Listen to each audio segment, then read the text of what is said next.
महंगाई एक बहुत बड़ा मसला इस हुकूमत के लिए है। फाइनेंस मिनिस्टर फारिग हुए, उसमें भी एक वजह बताई गई, मगर मसला ये कि आगे जाके भी आपको बिजली की कीमतों में इजाफा करना है। आईएमएफ की तरफ से 5 रुपये 65 पैसे फी यूनिट की एक कमिटमेंट है जो हुकूमत ने कर दी, और जाहिर है सर्कुलर डेट जिस तरह पहले वादे किए गए थे नहीं पूरे किए गए, तो आईएमएफ को एक ही उसमें सोल्यूशन नजर आता है कि जी अगर सब्सिडी हुकूमत नहीं दे सकती है क्योंकि हुकूमत के पास कैपेसिटी नहीं है, तो फिर आप रेवेन्यू मेजर्स के जरिए ही इस सर्कुलर डेट को खत्म कीजिए। और कोई प्लान क्या हुकूमत के पास भी नहीं है कि हुकूमत भी जो आईएमएफ कह रहा है रेवेन्यू मेजर्स के जरिए ही इसको खत्म करने जा रहा है कि जी अपना हम सेल्स टैक्स जरा कम कर दें, क्योंकि बेस टैरिफ अगर बढ़ेगा तो सेल्स टैक्स कम करके उस पर हम कोई गुंजाइश पैदा कर लें, या फिर अपने लाइन लॉसेस कम करें, रिकवरीज को बेहतर करें। कुछ नहीं है, मेरिट ऑर्डर की पासदारी करें। नहीं शाहजेब, ऐसा है कि आईएमएफ के साथ जो सर्कुलर डेट मैनेजमेंट प्लान तय हुआ है, एक तो वो हतमी नहीं है।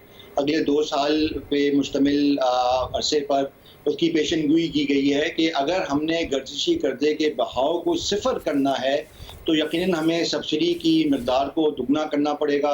लेकिन उससे ज़्यादा अहम बात है कि हमने अपनी जो बिजली की तरसील और तकसीम कार कंपनियाँ हैं उनमें जो खसारा है उसको कम करना है। हमने वादा किया है अपने आप से और कौम से भी कि उसमें 7% कमी लाई जाएगी, जो तकरीबन 334 अरब रुपये के लगभग है। इसके साथ जो आईपीपीज के साथ और जो हमने अपने जो बिजली घर हैं उनके निर्खों में, बिजली के निर्खों में कमी लाई है, उसका मस्बत असर भी बिजली के निर्खों पे पड़ेगा आम आवाम के लिए। लेकिन उसके साथ अगर जो आखिरी एक हरबा होता है या टूल होता है कि आप बिजली के नर्ख बढ़ा दें, तो अगर गर्दिशी कर्जे को सिफर करना है तो 4.5 रुपये बढ़ाने पड़ेंगे। लेकिन ये कतन कोई फैसला नहीं हुआ। आज भी वज़ीर आज़म साहब से बात हुई है और उनको हमने 3 या 4 तजावीज़ पेश किए हैं, जिसमें एक ये है कि जो महसूलात की शरह फ़ीसद है बिजली के बिलों में उसमें कमी लाई जाए। इसी तरह जो आईपीपीज़ में जो कर्जा है उसको हम रीफाइनेंस या रीस्ट्रक्चर करें और उसकी जो मुद्दत है उसको आगे लेके जाएं ताकि अगले 3 साल में आवाम को रिलीफ मिल सके। अगर आप टैरिफ बढ़ाते हैं तो उसमें एक मसला जो आ रहा है वो 8 महीने में तकरीबन 2.65% कंजम्पशन में इजाफा है। हालांकि 3 साल फ्लैट रही है डिमांड, उसमें इजाफा नहीं हुआ, जिसकी वजह से आपको कैपेसिटी पेमेंट के बड़े मसाइल हुए हैं। मगर इंडस्ट्री की कंजम्पशन में तो डबल डिजिट ग्रोथ है, जो कि एक अच्छी बात है, मगर जो डोमेस्टिक कंजम्पशन है उसमें एक नेगेटिव ग्रोथ का फैक्टर आ रहा है। अगर आप बिजली की कीमतें बढ़ाएंगे तो वो मजीद नेगेटिव जाएगी और फिर चोरी भी बढ़ जाएगी, तो शायद आप जो कैपेसिटी पेमेंट का जिन है जिसको आप कहते हैं वो उतारना चाहते हैं वो नहीं उतर पाएगा। तो इसको, इस फैक्टर को कैसे हल करेंगे? बिल्कुल सही कहा आपने शाहजेब। सनती जो बिजली की तलब है वो पिछले 2 माह से तकरीबन 15 या 16% बढ़ रही है।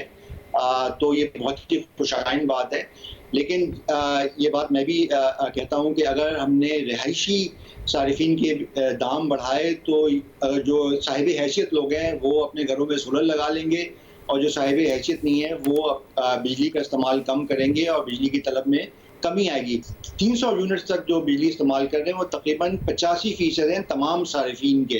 तो आप समझिए 85% पूरे मुल्क के जो अवाम है उनके बिजली के नए 10 रुपये ज़्यादा नहीं है। जो सबसे ज़्यादा शोर मच रहा है और जायज़ शोर मच रहा है कि जो साहिब हैसियत लोग हैं, जो मुतवसत तबके से इनका ताल्लुक़ है, जो शहरों में रहते हैं और जो सनत कार हैं जो कि क्रॉस सब्सिडाइज कर रहे हैं, उनके निर्खों में यकीनन बहुत इजाफा हुआ है, जो तशवीशनाक बात है। वज़ीर आज़म साहब की हमको हिदायत है कि हत्तल इम्कान कोशिश की जाए कि उनके निर्खों में जो इजाफा है वो कम से कम किया जाए अगले 2 सालों में।